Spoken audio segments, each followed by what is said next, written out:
I suppose now is a bad time to talk about my playtest Savitri.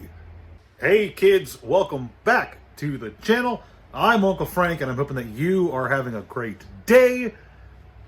And before we begin this video in full, I just want to say that I personally do not have a big stake in the game when it comes to grading card companies. My opinion has always been and will continue to be, if you like a card and you want to keep it in as good a condition as possible, if you want to provide that extra bit of protection and that extra bit of authentication, go ahead and get it graded if you want to.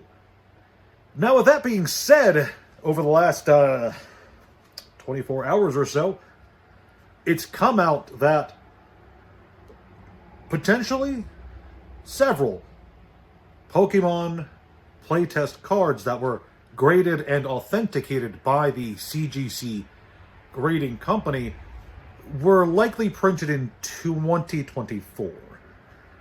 And if that is true, and if a lot of these playtest cards that have been popping up in the last 5 or 6 years, it seems, if a lot of those are effectively fakes printed right before they're sent off for grading, then that does cast a lot of doubt, a lot of what I would call maybe not distrust, but heavy scrutiny for grading companies like CGC. Now, over the last few years, it seems there have been a plethora of problems that have been popping up with grading companies here and there. You hear it with PSA a lot. You hearing the whole story with CGC and these quote-unquote beta Pokemon cards. Heard something about Beckett Slabs damaging their cards like 3 years ago. I don't know. There's been a lot of stories floating around and a lot of negativity from certain parts of the collectors community in regards to graded cards. And I just want to say, no company is perfect. I do plan on at some point in the future talking about the various grading companies and what I like or dislike about them, but that's not about them today. I just want to talk about the fact that even the most trusted grading companies are going to have their flaws. They're going to make mistakes. Whether the grading is done by a human or a machine, errors are bound to happen. And when it comes to authentication, verifying that something is real, there are only so many steps a company can make to do their best and to double check what is and is not a real item that they're grading.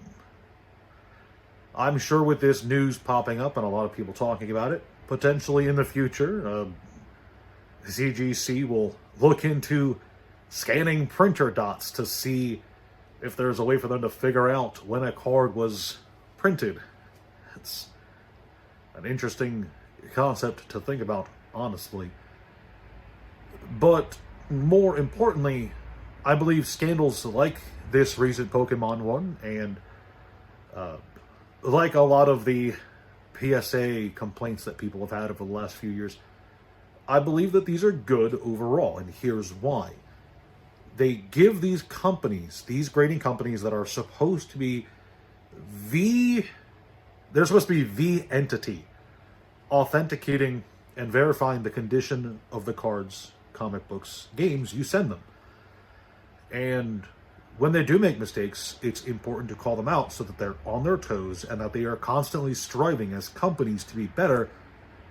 Because at a certain point,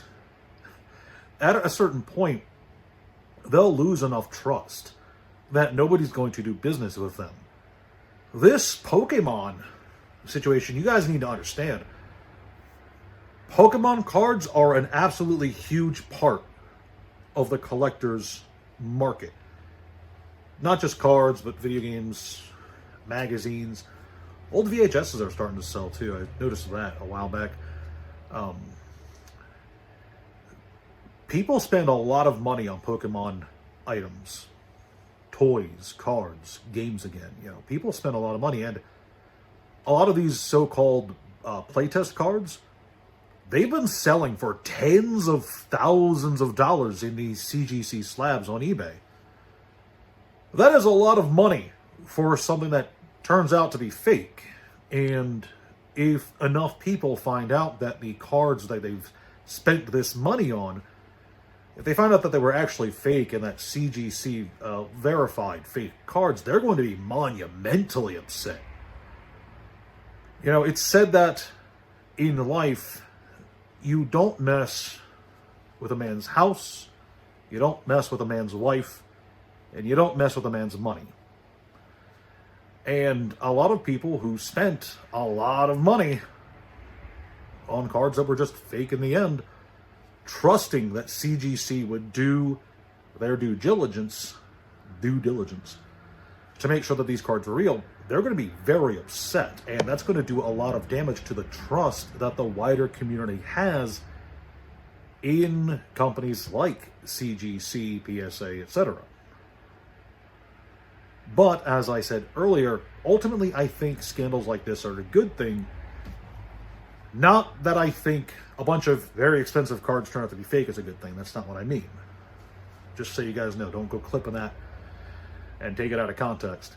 What I mean is, I think when a company makes mistakes, it's important that as many people bring it up as possible so that that company is pressured to do better in the future.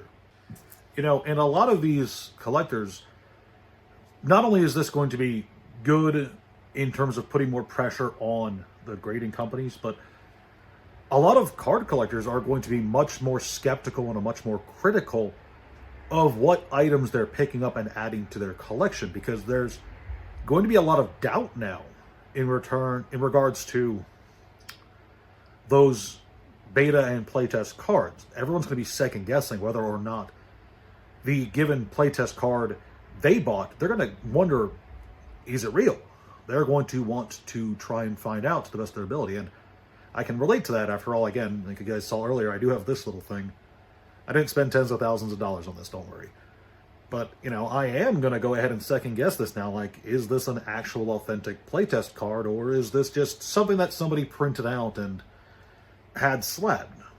I guess I'm going to have to try and find out, won't I?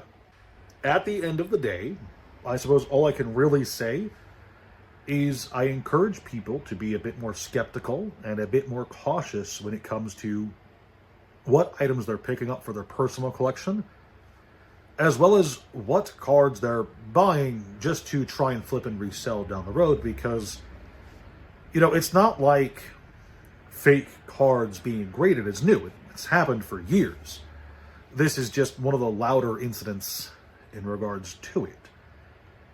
So just be a bit careful, be a bit cautious, and, try to have a good idea of what you're picking up. That's really all I have to say. And speaking of all I have to say, that's the end of the video. So if you enjoyed this conversation, go ahead and leave a like, subscribe to the channel, appease the algorithm with comments, sharing the video, all that jazz. And remember, your uncle needs to lose weight. So for every like this video gets, I'll be doing a push-up in the next one. And I hope to see you guys then. Ciao. My last video got 41 likes. Let's do this.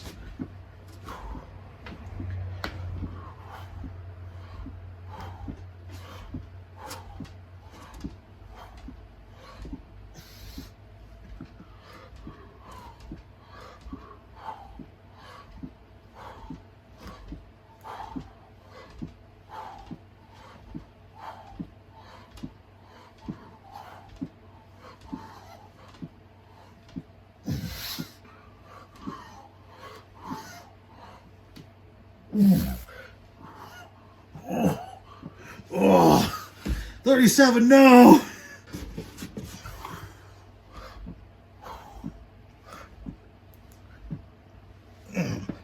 And that's 41. Well, we found my limit, 37, which is not that bad.